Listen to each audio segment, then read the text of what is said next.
पाहुण्यांच्या व्यवस्थेमध्ये असतात सगळी माणसं. परफ्यूम काय, नवीन वस्त्र काय, जॉकेट काय काय असतील नसतील ते सगळे वस्त्र.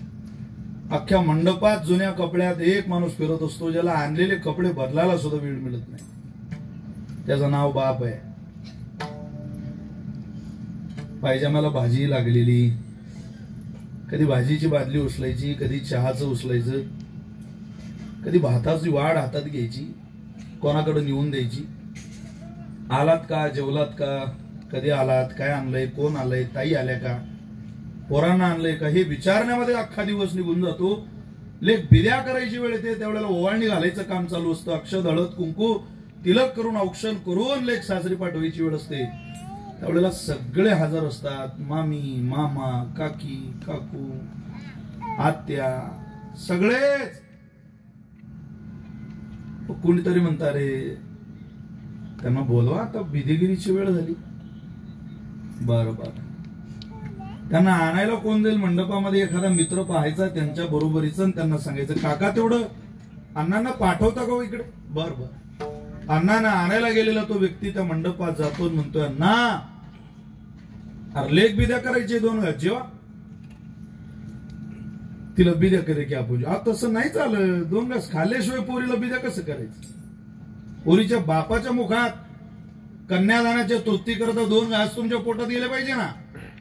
बर बर. 2 घास कसे बसे घशातून खाली उतरलेला बाप. प्रत्येक जण ओवाळणं घालतो त्यावेळेला फोटो काढत असतो. ती पोरगी प्रत्येकाच्या ओवाळणीला प्रतिसाद देऊन कॅमेरावाल्याकडे बघत असते.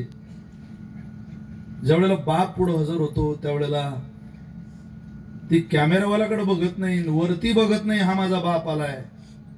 तिनं भेगा पडलेल्या पायाचा बाप, मळालेल्या कपड्याचा, भाजीला पायजामानं भाजी लागलेली, मळालेले कपडे, जुने कपडे घातलेला माणूस कोणीतरी माझ्या पुढे येऊन थांबलाय हे लक्षात येता बरोबर ते कॅमेरावाल्याकडे सुद्धा पाहत नाही. त्या बापाच्या पोटाला चिकटून मिठी मारते. तिला माहिती असतं हा माझा अण्णा आहे, त्यानं माझ्याकरता आयुष्यभर कष्ट केले, माझे लाड कोड कौतुक पुरवले, हा माझा बाप आहे. तिला ना पाया पडायचं सुचतं ना फोटो काढायचं सुचतं. 4 पोरं असू द्या, 2 पोरं असू द्या, उदार अंतःकरणानं घरात किती फकिरी असू द्या, सावकाराकडचं कर्ज डोक्यावर असू द्या, पण तरीही लेकीला बिदा करायच्या वेळेला तो बाप एवढंच म्हणतो, बाई कोणत्याही गोष्टीची कमी असेल तर मला हळूच सांग, तू काळजी करू नको. तुझा बाप जोपर्यंत जिवंत आहे तोपर्यंत या माहेरात तुला कसली कमी नाही. पोरांचं मला माहिती नाही, पण मी मात्र तुझा बाप आहे, मी आहे, मी असेपर्यंत तू काळजी करायची.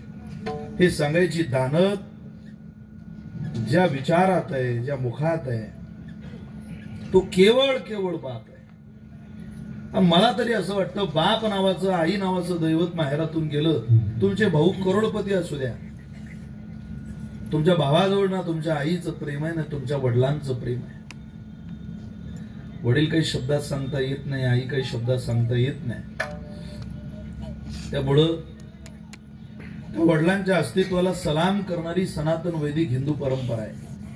त्या परंपरेतून पुढे जात असताना अत्यंत विनयानं, आदरानं त्यांचा स्वीकार करून पुढे जावं. श्राद्धाचा पुण्यस्मरणाचा दिवस आला की अट्टहासाने पुढाकाराने त्या दिवसाला साजरं करावं. कशा करता करावं? ज्या बापाने आयुष्यभर कष्ट करून आशीर्वाद दिला, मृत्यू पश्चात आमच्या वडिलांची जागा भगवंताच्या चरणाजवळ असावी हे मागण्याची जबाबदारी आज मुलींची आहे, मुलांची, बहिणींची, सोनांची. अरे ज्या सासऱ्यानं तुमच्या पोरांच्या नावाचे जमिनीची उतारे करून दिले त्याच्या श्राद्धाला देवापुढे भीक मागायला लाज काय? ज्यानं आयुष्यभर आपल्याकरता देवाला भीक मागितलं, जो रोज हारला आपल्याला जिंकवण्याकरता, त्याच्याकरता एक दिवस पदर पसरण्याची लाज काय?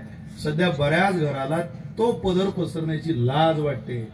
आणि तो पदर पसरण्याचा दिवस कोणता असेल तर तो आजचा आहे. आगच्छन्तु महाभागा विश्वदेवा महाबलः हे हत्र विहिता श्राद्धे सावधाना भवन्तु ते. आज मागायचं काय? मागायचं पितृसेवा पुण्य लाभले निदान.